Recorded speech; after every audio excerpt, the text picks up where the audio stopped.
Welcome to Big Blend Radio with your hosts, Lisa and Nancy, editors of BigBlendMagazine.com.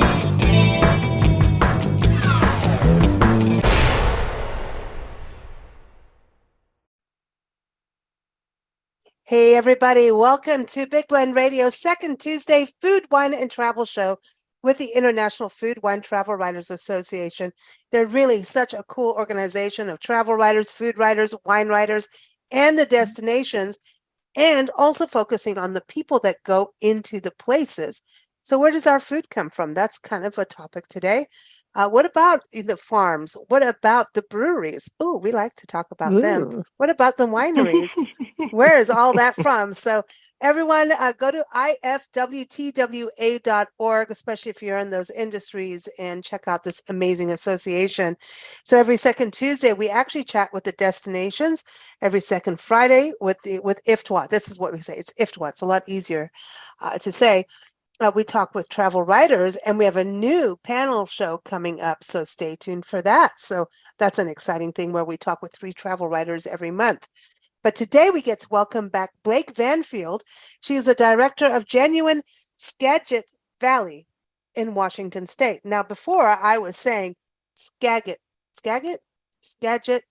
You could say genuine instead of genuine. I don't know. We can say it how we want, but the thing is to go there and also learn about these amazing crops being grown there, flowers too. So go to genuine-skagit-valley.com. Welcome, Blake. How are you? Thank you, Lisa. It's a pleasure to be back, and you have improved definitely with Skagit. So right out of the gate, Genuine Skagit Valley. Good job. Genuine, because we want more wine. We need wine. Genuine. No, but genuine Skagit. That can never hurt. No, it doesn't. Right. But I heard that some of your farmers help breweries. That's what I heard through the grapevine. They do. The genuine grapevine. We do. We have a wonderful barley and wheat circle here. The barley grown is craft malted at Skagit Valley Malting, which does supply a lot of our local breweries as well as craft breweries around the world. And so the grains that are being developed here specifically for Western Washington are thriving and creating some really remarkable flavors that are evocative of the Skagit Valley. Okay, so Skagit Valley.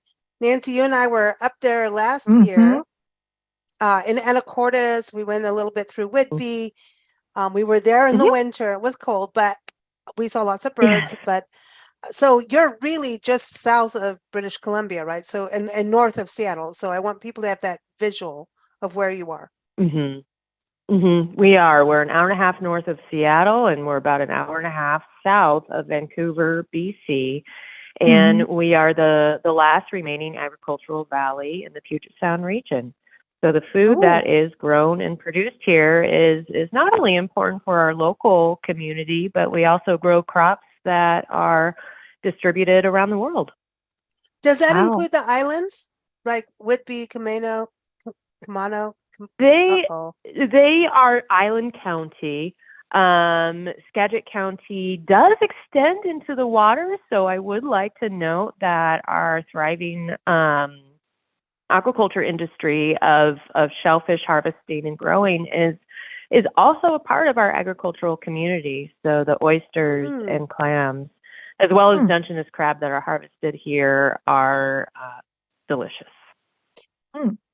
So how important is it for us? You know, I look at, as travelers, you want to taste something local, but I think what's so genuine about I like that you use the word genuine. We're authentic is always being used too, but what's so great is that it's like understanding the farm life beyond the plate. It's like, oh, we want farm to table, farm to fork, all of those great words, right?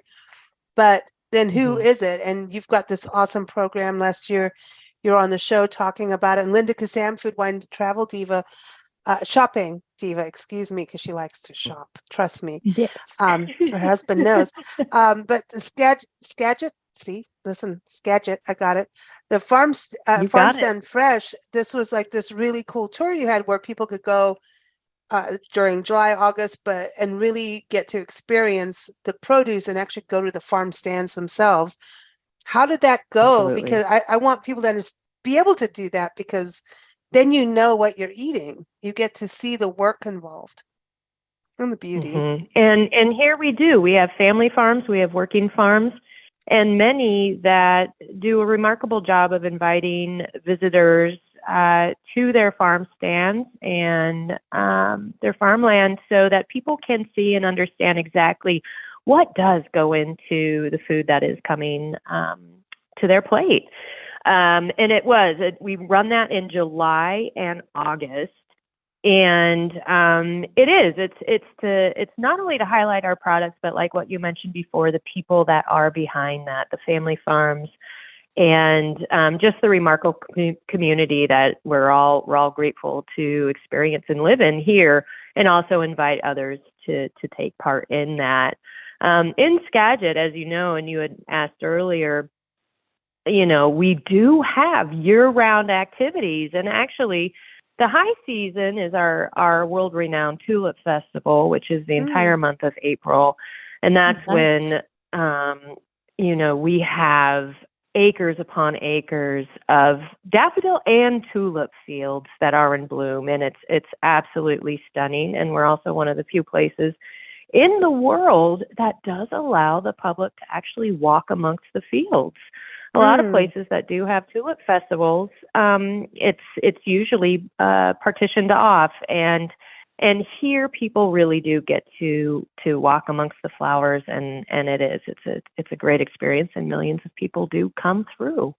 And then we're also known in harvest time in the fall, when our pumpkins and that end of seasonal harvest is there, and families come to enjoy that experience, as well as the Festival of Family Farms. And so Farm Stand Fresh came about to keep that momentum in place and take advantage of the beautiful summer months that we do have here in our maritime climate. So when other regions are getting really, really hot, summers here in Skagit are perfect. They're just beautiful. We have ocean breezes and, cooler nights. So it is really a great time to be here. And I remember last year when you were on the show, you were saying that not only are people you can get a map and go to the different farm stands, which include flowers. So there's more than tulips too, which we can talk on. But that you also did some special events last year where local chefs can connect through Zoom with people buying the produce. So how did that go? Absolutely. I mean, because how did that go last year? For me, it's very rewarding because I come from a food education background, and so seeing our public and those that are supporting our local farms come away with some great ideas and how they can take that bounty into the kitchen and, try some new things. And it's also just a way to get to know more of the individuals who are making such great contributions to our farming and culinary community. Because ultimately we need to eat the crops that are being grown in our fields, and we have some fantastic culinarians that bring so much talent and so much skill to using those local fresh farm ingredients. It's cool that people are connecting, and then just even going to the farm stands, it's like, that's so cool.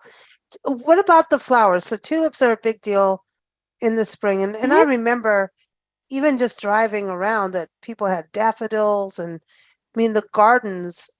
I mean, you obviously get rain, which you need, which is good. This winter, it looked like you guys got some good snow as well. So that's going to Yes, we did. But isn't that good? Isn't that good for the soil, or how are the farmers feeling right now with that? Oh, wintertime, cool temperatures, rainfall, that seasonal ebb and flow is of course critical to all ecosystems. And so Yes, I would say cooler temperatures that help maintain our snowpack, which then helps support an adequate flow of water for not only our salmon but also for irrigating fields throughout the year, is very important. So having some of those cooler temperatures and snow is to be expected as part of our winter season. You mentioned salmon. That's a big deal. Yeah. I know we're getting nervous around the country, Alaska, Oregon, Washington, about our salmon populations. So tell us a little bit about that. And I mean, do you have salmon farmer fishery people?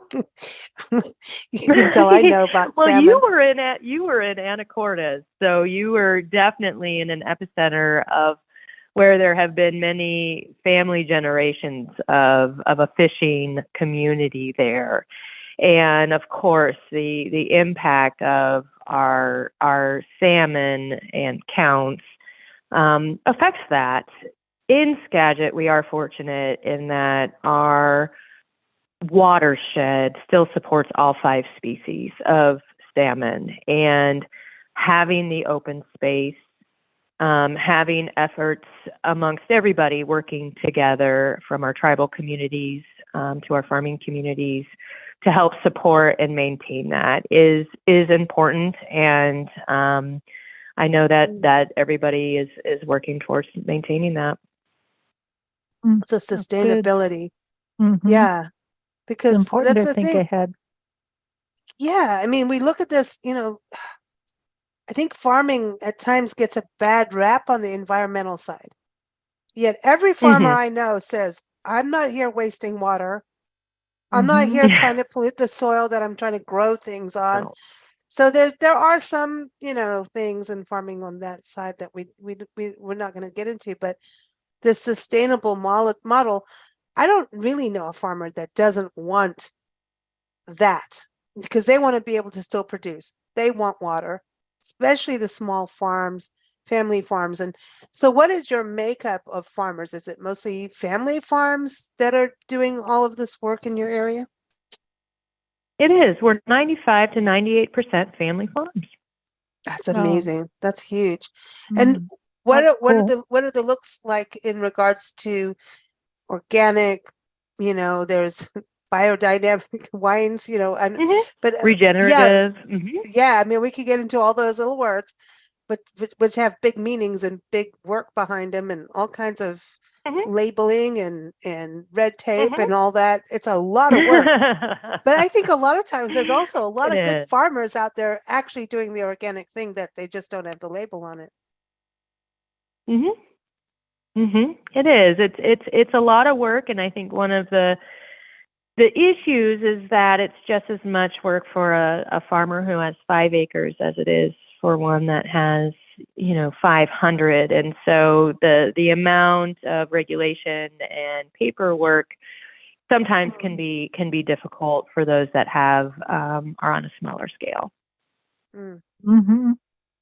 Yeah. So you guys have small family farms, and is that do the farmers open up the land? I mean, when it comes to like your farm tours, so people can go there. I mean, is there that communication, farmers markets, that kind of thing, so that people can understand why we need to support the people that are feeding us, right?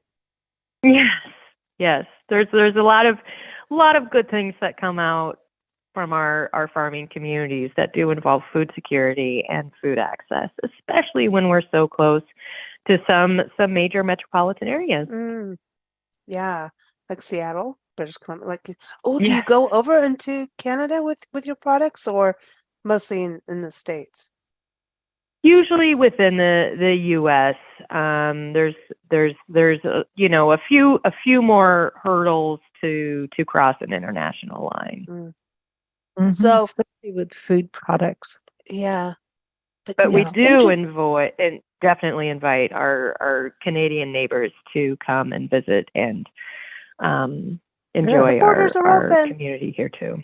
The borders are open. It's time to cross over. Yay. We love it. We love that. They are. Listen, the potato thing. Listen, I think it's because we had British and English and Irish and everybody come over to your area in the history, and back in the day. But Mhm. potatoes, the first commercial harvest of potatoes, this was 1853. That's like Mhm. amazing. Mhm. So, your area has been doing that. It's over 80 crops, not to mention flowers, right? Yeah. But to doing Mhm. the potatoes, but you're doing the red potatoes. We like red potatoes. Mm-hmm. In fact, we had some for breakfast. And then Yeah. I was like, we're in Yes. Georgia today recording you while Oh. you're in Skagit, and we're having red Uh-huh. potatoes, and I'm looking at Nancy going, are we Mm-hmm. eating Skagit potatoes? Like, Oh, Yeah. I would hope so. We grow 95% of Washington State's red potatoes, and the reason why they do so well here is because we have the cool summers and we have Mm-hmm. incredible alluvial soil. So we have the top mm, 2% of soil quality in the world. It's remarkable here. And mm, that loamy rich soil does a great job with potatoes, and the cooler temperatures help bring about that bright purple red color. mm. So that is how we get those beautiful potatoes grown here. Yummy, yummy. Yep. And They're that's so kind of good. They interesting. are. Mm. Doesn't Nancy, when you say They on the are. biodiversity, it goes back to the nutrients. Like, I always Oh, think there's something absolutely. goes Yeah. into, Yeah. you're Yeah. by And the potatoes, coast. they're Go ahead. and they're big feeders, and so they usually are grown Mm-hmm. every 4 years, and other crops are rotated in, which helps maintain soil health and cover crops. And speaking of those potatoes and those 80 different commercial crops, which is Mm-hmm. remarkable for a region. We have about 90,000 acres in cultivation.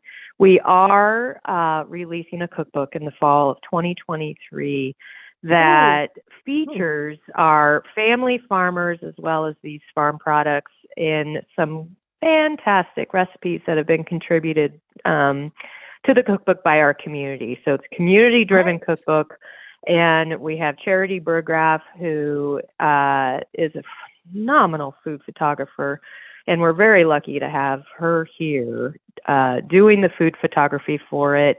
And the publisher is a local Skagit publisher and printing press, Raspberry Bow Press. And so working within our local Cool. community to do this has been really exciting. It's a 2-year process to get everything put together. We've got the recipe development done. We've got the photography done. And it's also an educational glimpse into agriculture here in the Skagit Valley, in that we also do profiles on the allies and organizations that are doing such important work in support of our farming community. This is so Cool. That exciting. is You very have to cool. come back. Yeah, Yeah, this yeah, and is you can get information on it. It's Genuine Skagit Cooking. It is up on our website. Mm. look at Nice. that. That is awesome. And then going back to Cool. like this biodiversity, like I think Mm-hmm. your area is so unique in that you are like a wetland in a way, right? Because you've got the wetlands, you've got the coast. It's just different. And Mm-hmm. it's not that far that you're actually into like the desert area. It's not that No, far. no, no. Like it's not. It sounds weird, but you're not. You do have a high desert kind of climate down the road that has wine. Um, but this is, you know what I mean? But Excuse me. but that greater sphere, you did it, not me. We both are trying not to cough I on this know. podcast. But When I I did laugh, it sneeze. happens. I know it's bad, but this thing of this bigger sphere of climate and soil and just these different, you know, layers of earth, like how it all happens. I think your Mm-hmm. area is so fascinating because it's also part of the Ice Age belt, like this whole thing. And that's what makes wine over there good, makes your potatoes good over in your area. But there's a connection. Mm-hmm. And it's not that far. Like you could do a whole Washington State food trail and just like, you're going to have to go hiking. for sure. You got Mount Rainier, you got Whidbey Island with hiking trails and all of that good stuff, but you really have good stuff with it. I think the nutrients, what's so good about it is, and having an organization like yours and smaller family farms and crop rotation is, you can't have good food, good tasting crops without the nutrients being in there and keeping care of the soil. And the fact that you're in that wetlands, that's that balance. It's always interesting in there. Stuff gets in. It's almost like really, the soup the next day. You know what I mean? It's more intense. It's really important that people understand and care about where their food comes from, instead of always thinking that it comes from the supermarket. I mean, we need the supermarkets. I get that, but it's important to understand where food comes from, so that you understand that you have to protect the soil and the area where the food comes from in order to protect yourselves.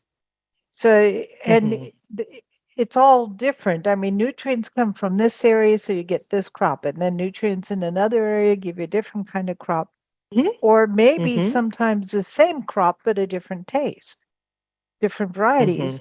And we need all that, and we have it. And I love it when people really realize that their food doesn't come out of a can, that it actually came from the soil, and that you can go see it. I would love to see everybody work on a farm for a little bit. Yeah, now I feel like we have to come back. I think we're going to have to.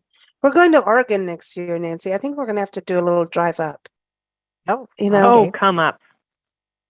I'm serious. We got to go. We got to go. We got to get our hands in the dirt for It's that's so the much thing. fun anyway. That's what I think is so good about I'm organizations. sure we like have yours, many producers who will be happy to put you to work.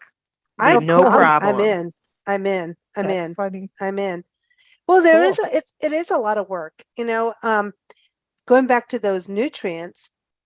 I think that's why you have obviously the weather, but you have so many of those birds landing because they know the nutrients are there, and they're adding their nutrients. It's called compost and fertilizer, everybody. Yes. Bird fertilizer is good stuff. So that's that ecosystem. So the farmers understand the need for the birds, right? It's kind of this interesting balance. It is a balance, and I think what is so remarkable about Washington State is that the different regions throughout the state really do produce some of the nation's best food products, from apples to wine to the potatoes that we have, the berry crops. The berries that are grown in our region are just absolutely remarkable. And then, as you mentioned too, some of the newer specialty crops, such as flowers, that are coming into not necessarily year-round production, but close to it. It's just not our tulip festival, but it definitely extends into November of different flower varieties, for instance, that are being grown. So we're very, very lucky to be living where we are, where different regions are able to produce some really distinctive crops. And even here in Skagit, for instance, in our lowland areas, and that's where much of the farmland is, but also as you move up closer into the foothills and coming to the base of Mount Baker, 80% of Skagit County is wooded. And in those areas, we have some ranches, we have orchards that are also bringing agricultural products to the table. And so, our dairies make, our open green pastures. And we just have a really neat collaboration that just happened with two of our dairy farms, and that one makes just remarkable cheese, Samish Bay cheese, and it's award-winning. It's gotten, I think, 2 Good Food Awards. And a local organic dairy is now moving their milk to the creamery over at Samish Bay Cheese. And so working within our local community and completing more of those circles just benefits everybody, and also produces an incredible product. The cheeses that are being made here, the artisan cheeses, are just beautiful. You said cheese. Yum. I I'm all know. like, she said cheese, and I'm No, I dying know. now. No, I'm hungry. I just read a couple days an article where scientists have decided that cheese is healthy for you, and I'm It like, is. when wasn't it? Yeah. Well, when What it's the mass heck? produced, it's not necessarily the But best, I right? mean, come on. But this is the kind of cheese. Look at Northern California, Point Reyes and everywhere. That area, how cheese put them on the Mhm. map. You got wine and cheese. Same thing for Washington State. Look Yeah. what is going on. And you got the seafood, the Mhm. Dungeness crab, like you're saying. But I think what's very important is that you're also into seeds and making sure that agriculture continues forward by being seed savers, basically, right? The farmers are doing a lot of seed crops, which is something that you don't There see are. everywhere. Yeah, we definitely are national leaders in cabbage seed, beet seed. The seed industry is very important here as well, and it is. The seeds are a crop, and again, they're distributed worldwide. So the need crops, that. I mean, so when you do see now I need to come back because now I want to go play seeds. Well, because as a gardener person, you love this specific plant, and if you don't save that variety, that seed, it could go away. We've lost a lot of our heritage plants by not saving seeds. So that's what I wanted to know. Like, what kind of do you have heritage? Okay. I want to know within about seeds. Yeah. within the commercial production, it's large acreage, and also I would like to mention spinach seed as well. Mhm. Is important here. Again, our cooler climate does a really remarkable job for that type of crop production. So on a commercial scale, it's feeding the nation, and that is the scale of the seed production that is Wow. being done here in the Skagit Valley. Nice. Wow. That's magic. That's like Yeah, and so it everybody is. think a It's farmer. not only. Oh, I was just going to say it's not only the diversity of crops, but it's also the diversity in scale that helps make a strong agricultural community. So we have crop sizes that again are sent around the world, and then we also have producers who are growing simply for their hyper-local community, and so that mix is good. Mhm. The thing I want people to know too is that people can go on your website, genuine-skagit-valley.com and shop. Like, you have gift boxes, you have like charcuterie We boards. did. We Nice. just launched our Savor Skagit gift box, and it's also a collaboration with Made in Washington, and it highlights our Skagit grown and made goods. And so we have everything from Bow Hill blueberry juice to we have either hazelnuts or Soaps. chestnuts that are grown here, Wow. some beautiful jams made from our local berries, and of course, cookies that are made from grain that is grown and milled here at our local flour mills. Nice. That is cool. That is very cool. I think it's so important, with what Yeah. you're doing. It's like, yeah, you can do it. Yeah. If someone's a visitor to the area and they can't come back real quick or want to gift somebody with what they had, especially when you're flying in, right, from Seattle, you can't take everything on the airplane. So that's a really cool way of gifting people all the good stuff. And really cool. You have Experience Skagit on there on your website. Again, everyone, genuine Skagit, SKA, like ska music, GITvalley.com.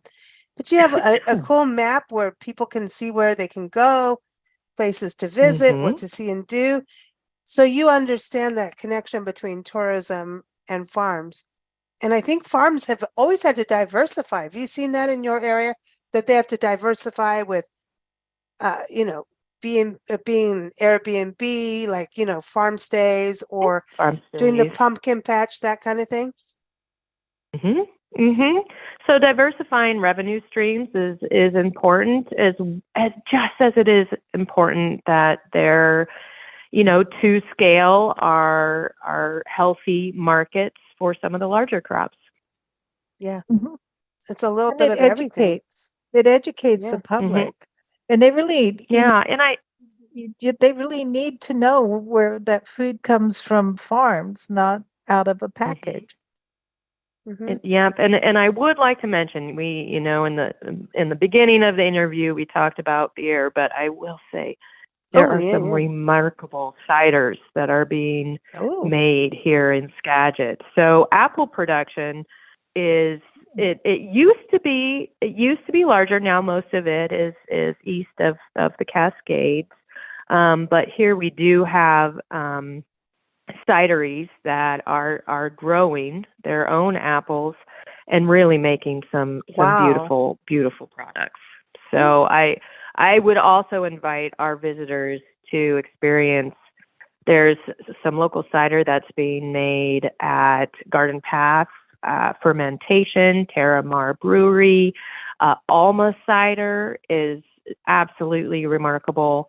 I do know Farmstrong has another line of cider. So I really feel like, and also the work that our WSU, Washington State University, and their research and development and support of cider here in Western Washington is definitely growing, and I think we're gonna see a little bit more on the map about cider here too. Ooh, cider trail.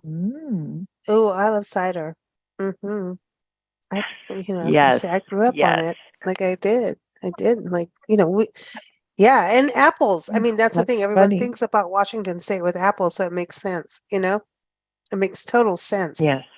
So now you made us both hungry. I want cheese. I want cider. I might have to eat some beet seed. I don't know, but potato salad sounds good too. Potatoes. So, cider. do you have any ranching going on? That's something we've never touched on. Yes. Ooh. Yes, there are. There are some wonderful ranches here. Again, most are in areas where it's a little bit upland. And our dairies, our ranches, our products, not only, the crops, but also those that are coming from our animals are excellent. All right. So it's winter right now, but we're going to slowly get into spring, right? We're just going to jump ahead. But winter right now, what are you going to put on your table for your family? Well, Local. I happen to subscribe to a wintertime CSA because here in Skagit, you can do year-round production. Ooh. And CSA is a community-supported agriculture, and every other week I pick up a wonderful box of fresh veggies that are grown right here. In wintertime, our storage crops are fantastic. So things such as potatoes, beets, cabbage. This box has radicchio and kohlrabi, carrots. It's garlic. And so that is from one of our farms.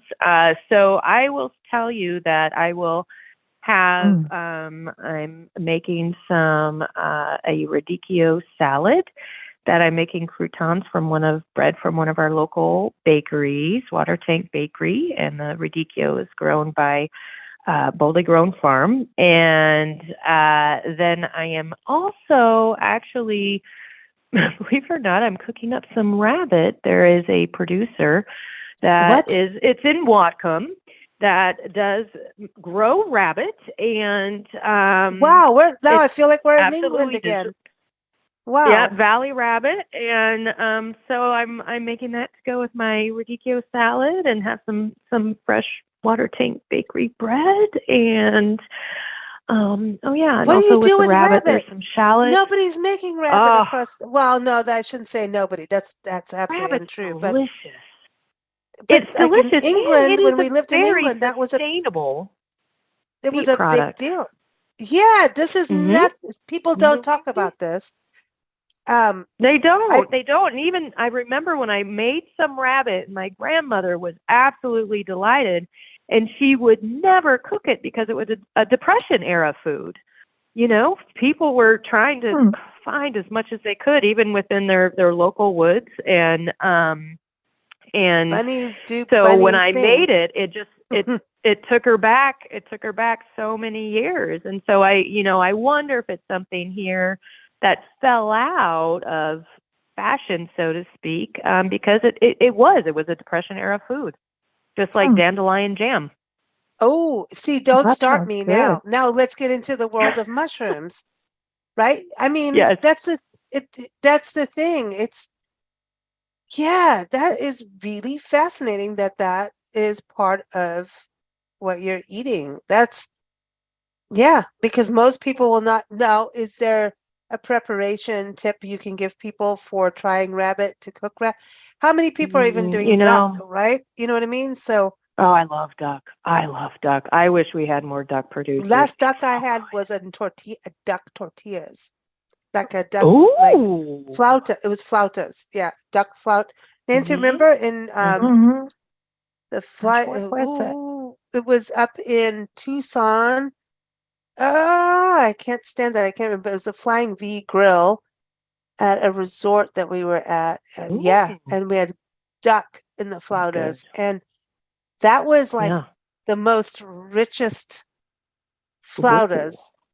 Yeah, it was like, the flautas had high heel shoes on with sparkles, really. Like, who would think duck? But yeah, it was a very rich taste and good. And we had really good margaritas with them. But but it was Ventana Resort. There it is. Ventana. Yes. And they made tableside guacamole with giant avocados. Oh, that I was was very impressed with that. Where is this? That's Tucson, Arizona, where our storage unit is. We travel full time, but that's our home. And I was like, yes. And we were like our little, visitor in our home, because we travel. But going back there, it was like, oh, wow, this is what people get to experience when they, visit our city. And it was, oh my God. Oh, good. Oh my God. That was a crazy night. And people, you can find it on a YouTube channel. You'll see, because the video that we made, you'll see that we did have that many margaritas. I'm just saying. No. But the duck. But this is but rabbit, this is fascinating because it goes back into people not wanting to eat certain things. Like in the South, they eat squirrel and all kinds of stuff, And people stew, right? You just put it in the stew. It's all how you prepare it. The rabbits do, like you're saying, it's sustainable. They do bunny things, and you could have a lot of them in your backyard.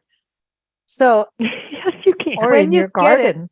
What would you compare it to in preparation, like in cooking it? It's like a very tender chicken, if you will, but it has much less fat. And so I've got the saddle, which is that back tenderloin strip, the loin on the rabbit, and I'm probably gonna take it off the bone.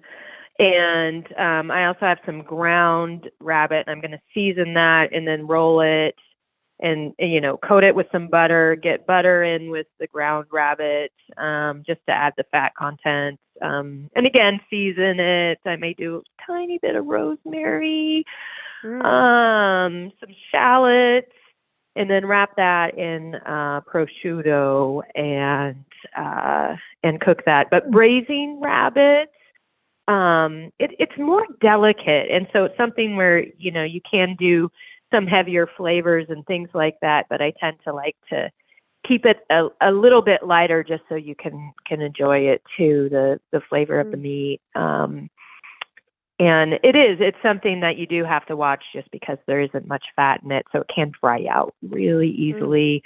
And oftentimes, even when you have the leg, there's just not that much meat. So just kind of be prepared if you get a whole rabbit.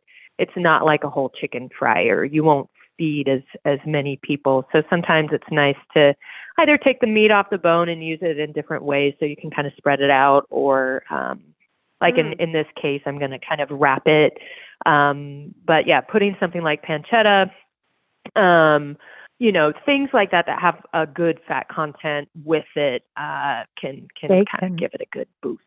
Nancy, you said pancetta, bacon. Nancy's in. She's in. Mm-hmm. I just watched somebody put wrap a burrito with bacon.